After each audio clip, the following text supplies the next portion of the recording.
오늘 우리에게 주신 하나님의 말씀은 베드로전서 4장 7절로부터 11절까지 말씀입니다. 베드로전서 4장 1절로부터 11절까지 우리 말씀 우리 다 같이 한 목소리로 봉독하시겠습니다. 시작. 만물의 마지막이 가까웠으니 그러므로 너희는 정신을 차리고 근신하여 기도하라. 무엇보다 사랑은 허다한 죄를 덮느니라. 각각 은사를 받은 대로 하나님의 여러 가지 은혜를 받은 선한 청지기같이 서로 봉사하라. 만일 누가 봉사하려면 하나님이 공급하시는 힘으로 하는 것 같이 하라. 이는 범사에 예수 그리스도로 말미암아 하나님이 영광을 받으시게 하려 하느니 그의 영광과 권능이 세세에 무궁하도록 있느니라. 아멘. 남은 시간이 얼마 없습니다. 무슨 소리일까요? 무슨 시간이 없다는 걸까요? 지금 현직 대통령에게는 이제 남은 임기가 얼마 없겠죠. 마무리를 잘 해야 할 텐데 기도해 주시기 바랍니다.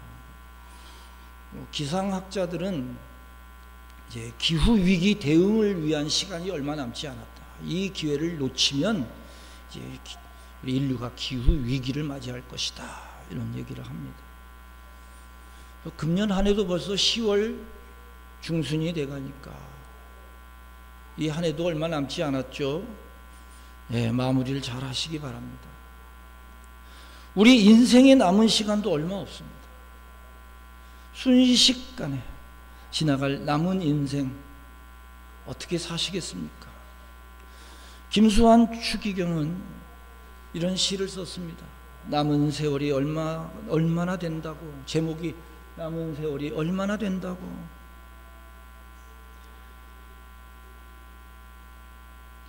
버리고 비우면 또 채워지는 것이 있으니 그리고 사랑하는 마음으로 감사하는 마음으로 살다가 가자.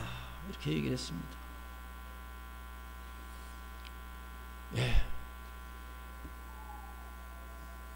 남은 세월이 얼마나 된다고.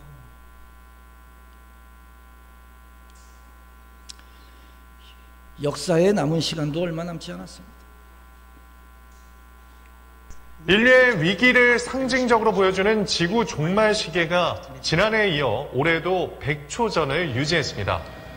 지구 종말 시계를 주관하는 미국 핵과학자회 BAS는 지구 멸망 시간을 자정으로 설정하고 핵 위협과 기후변화 위기 등을 고려한 현재 시간을 매년 발표하고 있는 건데요.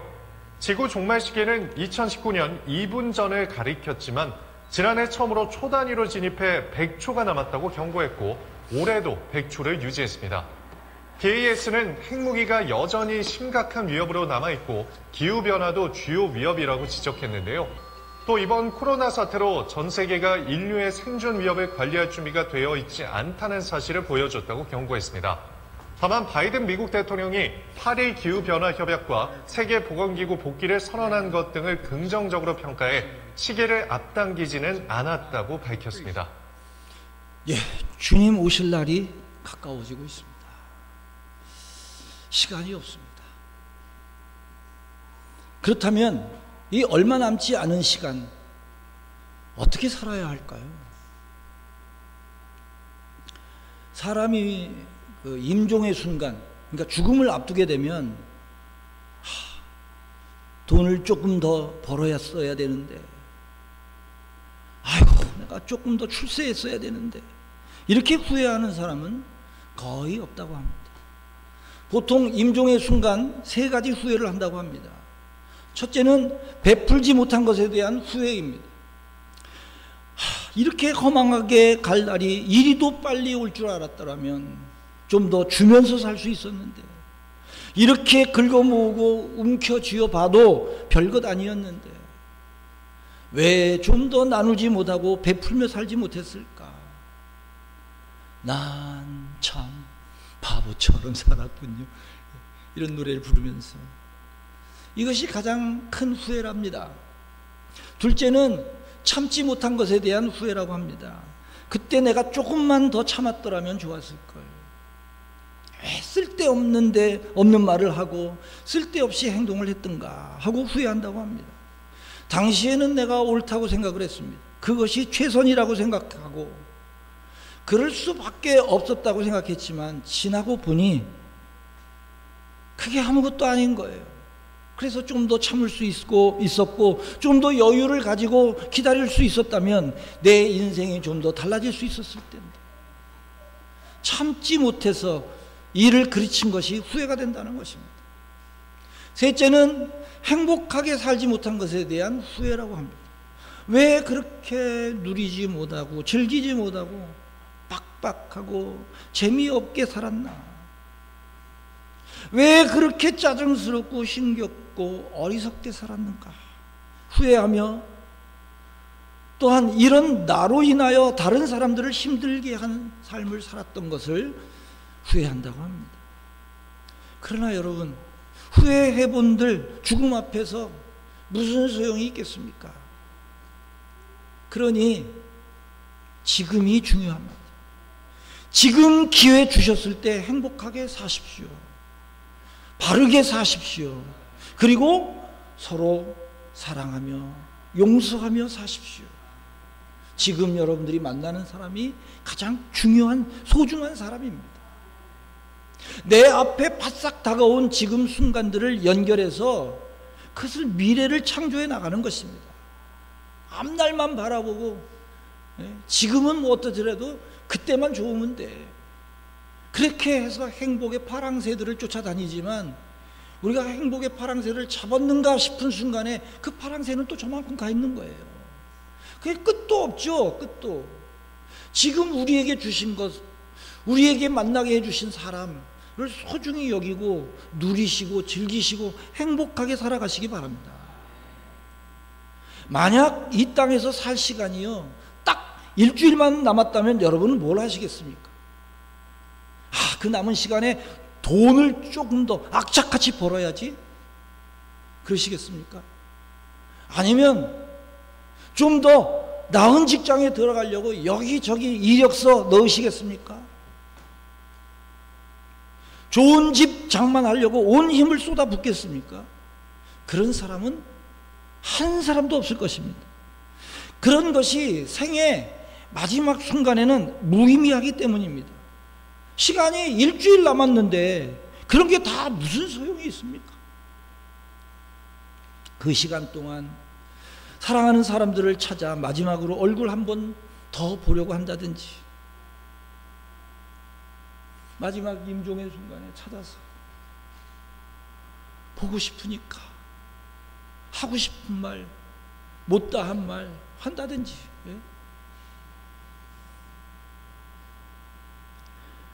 섭섭한 감정을 품고 있을 것 같은 사람들을 만나서 용서를 구한다든지 아니면 그 반대로 내가 그동안 용서하지 못했던 사람들을 만나서 용서를 하면서 화해한다든지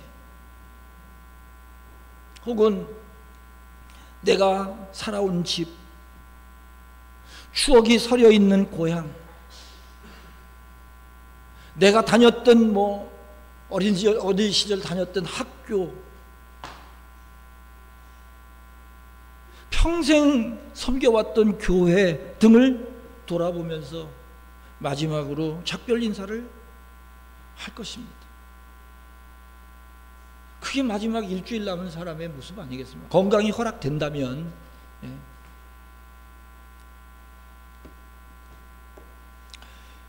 2000년 전 폼페이는 5만여 명이 살고 있었다고 도시였습니다. 비세비우스 화산이 대폭발이 일어났는데 이 폭발을 일으키기 전에 벌써 수일 전부터 이 화산재가 이게 뿜어져 나오면서 전조 증상을 보였다는 거예요. 그래서 잃을 것이 없는 노예와 가난한 시민들은 서둘러 피난을 떠났습니다.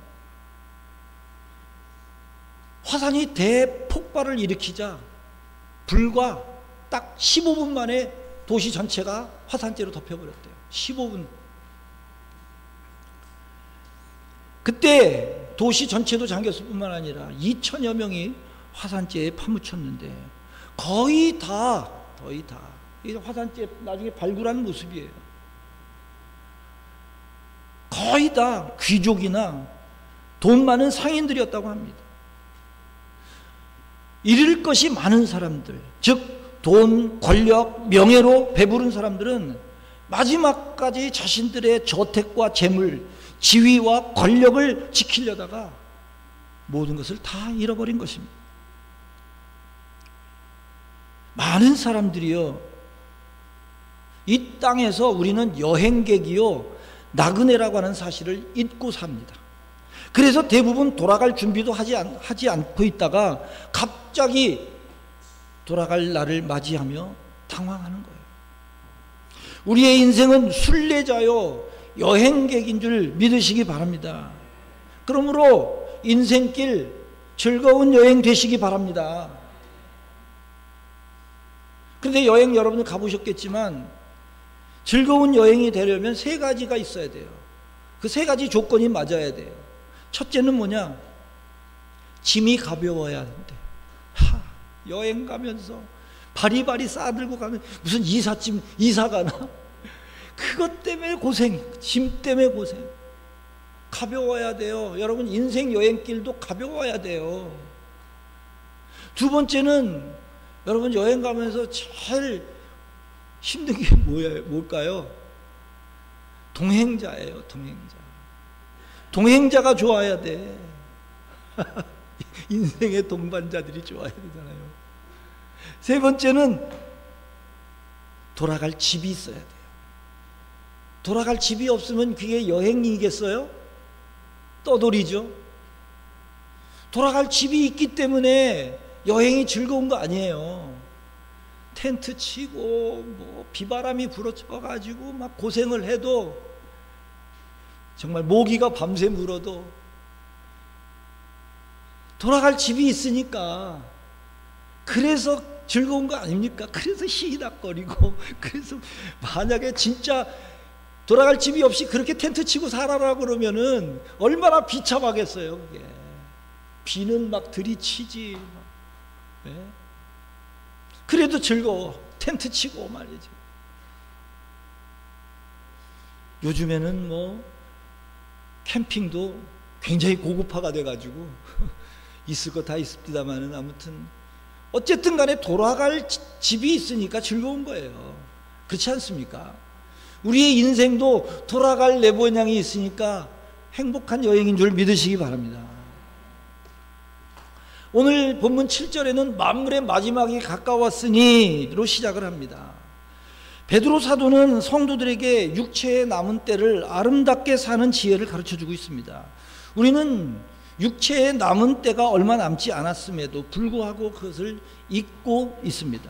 그러다 보니 시간을 허비합니다. 하나님이 주신 중요한 기회를 놓쳐버리고 맙니다. 우리를 향하신 하나님의 뜻과 거리가 먼 삶을 살아갑니다. 여러분, 인생에 남은 시간 얼마 없습니다. 얼마 남지 않았습니다, 여러분. 그렇다면 어떻게 사는 것이 지혜롭게 사는 삶일까요? 첫째는 오늘 본문에 보니까 7절에 근신하며 기도하라 그랬습니다. 베드로 사도는 성도들에게 정신을 차리고 정신 좀 바짝 차리고 근신하며 절제하며 기도하라고 권합니다. 그리스도인은 무엇보다도 기도하는 사람이 되어야 합니다. 왜 기도해야 합니까? 우리가 기도하지 않으면 정욕에 이끌려서 인생을 허비하게 되기 때문입니다. 기도하지 않으면 하나님과 멀어지고 하나님의 뜻을 깨닫지 못하게 됩니다. 성도는 기도를 통하여 하나님과의 관계를 끊임없이 발전시켜야 할 줄로 믿습니다. 만나야 정이 들죠. 사람도 그렇지 않습니까? 오랫동안 떨어져 있으면 서먹서먹해요. 자주 만나야 정도 들고 사랑도 깊어지고 그러는 거 아니겠습니까? 그래서 가까운 이웃 사촌이 먼 멀리 사는 가까운 친척보다 더 친밀해지는 거예요. 자주 보니까. 우리는 하나님과의 관계, 기도를 통해서 관계를 맺는 것이죠. 그를 통해서 관계를 계속해서 발전시켜야 할 줄로 믿습니다. 기도를 통하여 하나님의 뜻을 발견하고, 기도를 통하여 또한 그 하나님의 뜻을 행할 수 있는 능력을 공급받아야 하는 것입니다. 믿음의 사람들이 실패하고 넘어지는 이유가 뭐냐? 기도를 소홀히 했기 때문이에요. 다른 거 없습니다. 베드로를 보십시오. 예수님께서 잡히시자 계집종 앞에서 예수님을 3번씩이나 부인하는 나약함을 보였습니다. 그 후로 베드로는 늘 마음이 괴로웠습니다. 새벽 딱 울 때마다 괴로운 마음을 가눌 길이 없었어요. 예, 여기 가톨릭에서 만든 뭡니까? 세미 은총의 동산이라고 하는 그 이시돌 목장 안에 있는, 거기에 가면 그 예수님의 그 순환의 길, 비아 돌로로사를 이렇게 조형물로 동상으로 만들어 놓은 데가 있잖아요. 그 제가 저야 여러 번 가봤으니까 거기를 안내를 한다든지 할 때 꼭 제가 드리는 말씀이 있어요.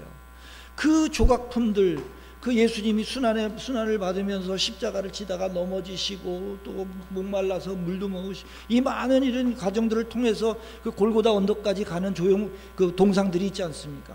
거기에 거의 어김없이 바로 이런 모습으로 서 있는 베드로가 있어요. 그 조각품에. 그 작가가, 그걸 만든 작가가 그걸 컨셉으로 만든 거예요. 예. 베드로는 언제나 그 주님이 끌려가는 장면에서도 뒤에서 저런 모습, 딱 저런 모습을, 동상을 딱 저렇게 만들었더라고요. 계속 끌고 있어요. 그런 후회되는 삶을 살았다 그 말이죠. 왜? 기도하지 않다가. 보십시오. 예수님께서 겟세마네 동산에서 기도하시면서 깨어 기도하라고 권고하셨으나 마음은 원이로되 육신이 약해서 그 약함을 이기지 못하고 3번씩이나 잠이 들어버렸습니다. 기도하지 않으면 실수합니다, 여러분. 기도해야 할 때 기도하지 않고 일만 하면 실패합니다. 베드로 사도는 지난날 자신이 기도하지 않으므로 실패했던 것을 기억하면서 이 오늘 말씀에서 정신을 차리고 기도하라, 이렇게 강조하고 있는 것입니다. 라떼는 말이야, 자기 경험을 말하는 것이죠. 라떼는 말이야, 기도하지 않아서 실패한 경험이 있거든. 그러니 당신들은 그러면 안 돼 라고 말하고 있는 거예요. 자기가 그랬다는 거예요. 자기의 실패의 경험. 나는 그랬거든. 그러니 당신들은 그러지 마, 이렇게 권면하는 것이죠. 복된 인생이 되기 원하신다면 반드시 기도해야 합니다. 깨어 기도하면 하나님과 친밀한 관계에 들어가게 되고 하나님의 뜻을 깨닫게 되고 하나님의 뜻을 행할 수 있게 됩니다. 기도에 힘쓰면 연약한 우리가 하나님이 주신 것들을 제대로 관리할 수 있고 큰 능력을 행할 수 있습니다. 그래서 한국교회의 최고의 강점은 뭡니까? 서구의 기독교가 부러워하는 게 뭐예요? 처음에는 약간 비난을 했다가 지금은 다 부러워해요. 한국이 이렇게 될 줄이야. 한국교회가 이렇게 될 줄이야. 한국교회가 세계의 선교를 책임지는 그런 교회들이 될 줄이야. 어떻게 알았어요? 그것을 뭐로 봅니까? 한국교회의 최고의 강점, 최고의 장점, 다른 나라들은 별로 없다, 그렇게 하는 나라가 없대요. 그게 뭐예요? 새벽 기도회죠. 새벽 기도회. 예, 새벽 기도회 하루의 첫 시간을 주님 앞에 드리며 기도해 보시기 바랍니다. 놀라운 일들이 일어날 것이고 환경이 변화될 것이고 도움의 사람들을 보내주실 것이고 하나님께서 천사들을 동원해서 도와주실 줄 믿으시기 바랍니다. 예, 우리는 항상 기도에 힘써야 합니다. 깨어 기도해야 할 줄로 믿습니다. 그러므로 평안할 때도 기도, 문제가 있을 때도 기도, 응답이 있을 때도 기도, 응답되지 않을 때도 기도해야 합니다.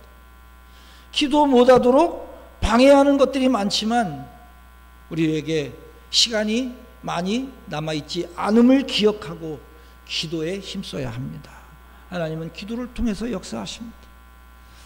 그러므로 정신 바짝 차리고 얼마나 우리를 유혹하고 우리를 공격하는 이 세상에 악한 문화들이 많습니까? 정신 바짝 차리고 근신하며 기도해야 합니다. 기도할 때 역사가 일어납니다. 이 세상을 살아가면서 항상 기도함으로 능력을 체험하는 그리스도인들이 다 될 수 있기를 주님의 이름으로 축원합니다. 두 번째로, 이 마지막 시대에 얼마 남지 않은 시간에 무엇을 해야 되느냐? 뜨겁게 사랑해야 합니다. 시간이 없어요. 예? 사랑할 시간도 없는데 미워할 시간이 어디 있습니까? 개그맨 이성미 씨가 그런 책을 썼어요. 자기 신앙 에세이예요. 사랑하며 살기에도 시간이 부족하대요. 그래서 미워할 시간이 어디 있냐는 거예요. 그러고 저러고 사랑하고 다니고 있죠.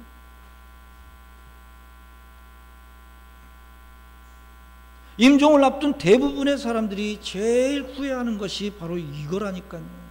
더 사랑하며 살지 못한 것, 용서하지 못하고 미워하면서 인생의 많은 시간들을 허비한 것이 너무너무 억울하다는 거예요. 사랑하며 산 시간만 아름답습니다. 사랑하며 살았던 시간만 행복합니다. 사랑하며 산 시간만 가장 고귀한 것입니다. 그래서 하나님은 성경을 통해서 끊임없이 서로 사랑하라고, 서로 용서하라고 말씀하시는 것입니다. 우리는 누구나 자신의 허물을 보지 못하고 다른 사람의 허물만 바라보는 습성을 가지고 있습니다. 사랑을 하려면 누군가의 허물이 보일 때 탓하지 말고 자신을 바라보는 거울로 삼아야 할 줄로 믿습니다. 나에게 그것을 보여주신 것은 내 모습을 리플렉션 한 거예요. 투사시킨 거예요. 투사. 내 모습을 투사시켜서 봐야 돼요. 내 모습을 보여주시는 거울이다라고 생각을 해요.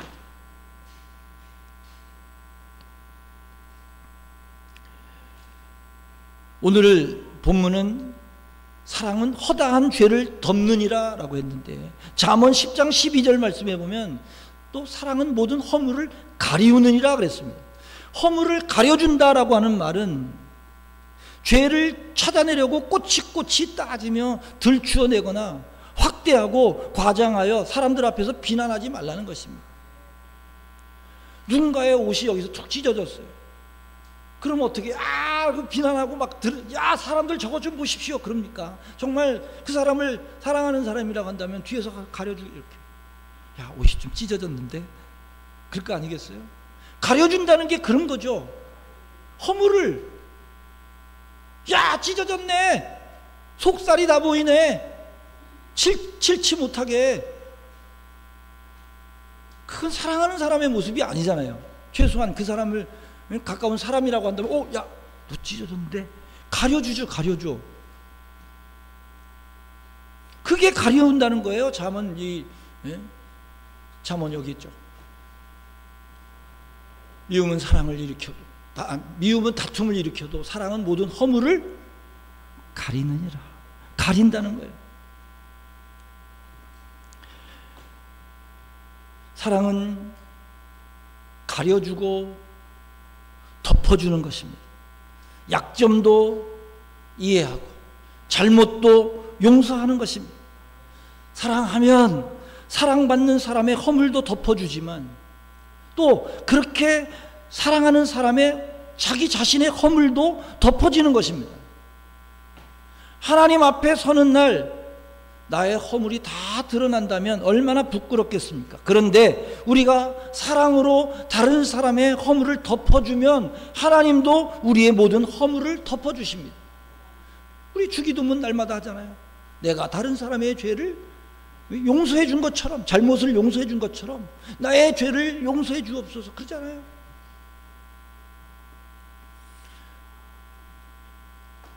일만 달란트 빚진 자의 비유도 잘 알고 있지 않습니까? 100데나리온 그거,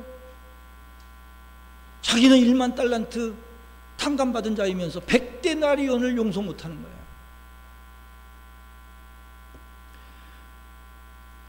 하나님과의 관계에서 우리가 기도가 필수라고 한다면 이웃과의 관계에서는 사랑이 필수입니다. 예수님은 마음과 목숨과 힘과 뜻을 다하여 하나님을 사랑하라고 말씀하시면서 아울러 이웃을 내 몸과 같이 사랑하라고 했습니다. 그러니까 하나님 사랑과 이웃 사랑이 거의 동격이라는 거예요. 여러분, 남은 시간이 얼마 없으니 무엇보다도 우선적으로, 그런 뜻 아니겠습니까? 우선적으로 뜨겁게 열심으로 서로 사랑하라. 그것이 바로 오늘 주신 말씀입니다. 그렇다면 사랑의 구체적인 행위는 무엇입니까? 어떻게 사랑하라는 것입니까? 서로 따뜻하게 대접하는 것입니다. 되돌아올 것을 계산하고 대접하는 것이 아닙니다. 하나님이 내게 주신 사람이다. 하나님이 옆집에서 살도록 내게 붙여주셨다. 한 교회에서 신앙생활하도록 만나게 해주셨다. 그러니 내가 주님 대하듯 음식으로 대접하고 칭찬으로 대접하고 인격적으로 대접하고 매우 중요한 인물로 여기면서 대접하시기 바랍니다. 사랑의 실천은 원망 없이 하라고 했습니다. 대접하면서 원망이 섞여 있다면 무슨 의미가 있습니까? 마지못해 하는 구제나 봉사는 결코 선하지 않습니다. 진정한 예수님의 사랑을 가지고 이웃을 사랑하고 이웃에게 베푸는 교회가 될 수 있기를 주님의 이름으로 축원합니다. 시간이 없습니다. 세 번째 뭘 해야 됩니까? 은혜를 따라 섬겨야 합니다.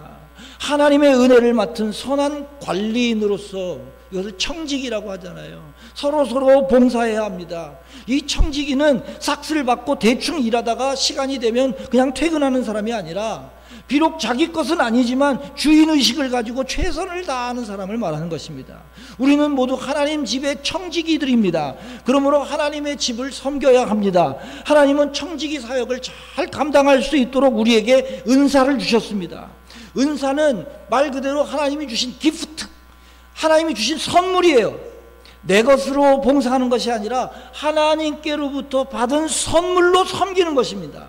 하나님께 받은 은혜로 하나님의 교회를 세우고 하나님이 맡기신 사람을 세워나가는 것입니다. 구원받은 한 사람, 하나님의 은혜를 입은 사람은 누구든지 섬기는 일에 동참해야 합니다. 무슨 일이든지 한 가지 이상 봉사를 해야 합니다. 아무 일도 하지 않는 사람은 죽을 때까지 손님입니다. 그러면 믿음이 성장하지도 못하고 신앙생활 오래 해도 본인에게 유익이 없어요. 주님께 착하고 충성된 종으로 인정받지도 못합니다. 받은 은사대로 봉사하고 받은 은혜를 따라서 봉사해야 합니다. 오늘 말씀에도 누가 말하려면 하나님의 말씀을 하는 것 같이 하라고 했습니다. 그러니까 설교자도 하나님의 말씀을 하는 것 같이 하고 봉사자는 하나님께서 주신 힘으로 봉사해야 하는 것입니다. 내 것으로 하는 것 같이 하니까 봉사하다가 시험에 들어요. 마치 자기 것 주는 것처럼 내 것을 드린다라고 생각하니까 헌금하고 나서 시험이 듭니다. 하나님의 힘으로 일하고 하나님의 것을 바치고 하나님의 말씀을 전하는 자가 되십시오. 받은 은혜를 가지고 섬기라는 것입니다. 우리가 받은 게 너무 많으니까 사랑의 은혜의 빚진 자들 아닙니까? 그걸 가지고 섬기라는 것입니다. 내 것이 아니기에 더욱 아껴야 합니다. 함부로 써서는 안 되겠죠. 반대로 내 것이 아니기에 더욱 아끼지 말아야 합니다. 뭐 이런 모순되는 얘기가 있어요. 내 것이 아니니까 아껴야 된다.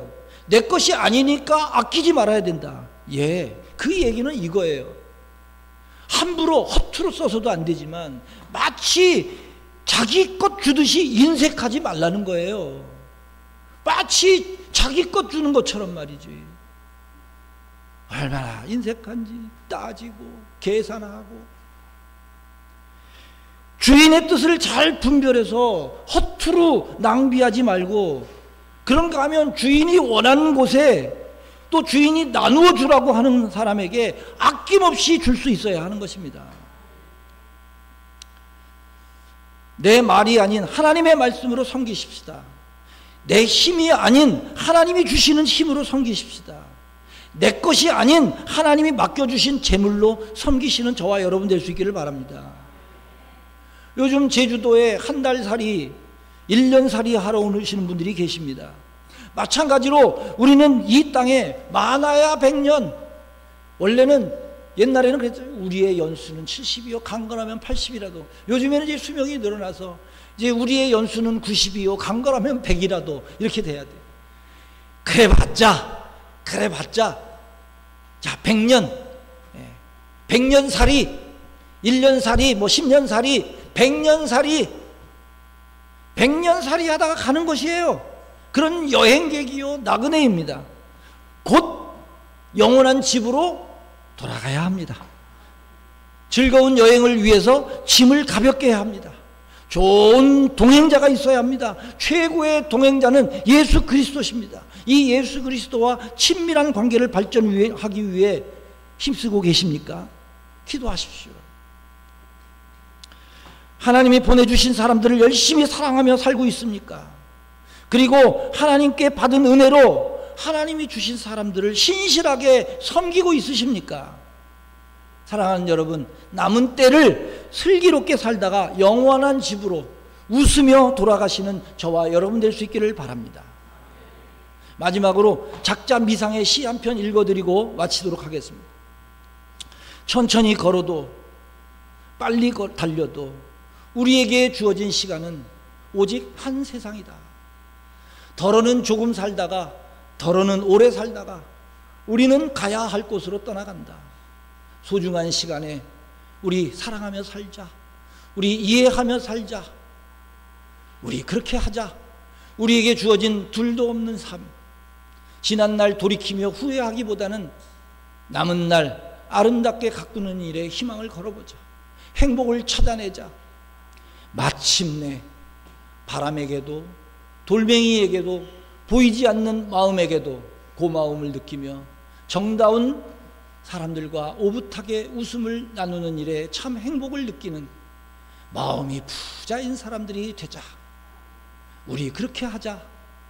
주어진 시간을 낭비하지 말고 서로 아끼고 서로를 섬기며 주님이 부르시는 그날까지 최선을 다하며 살자. 기도하시겠습니다. 시간이 없습니다. 얼마 남지 않았습니다. 우리의 인생도 역사의 시간들도 이제 얼마 남지 않은 이 시간, 우리가 어떻게 살면 하나님께서 기뻐하시는, 그리고 하나님 보시기에 합당한 그런 삶을 살게 될까요?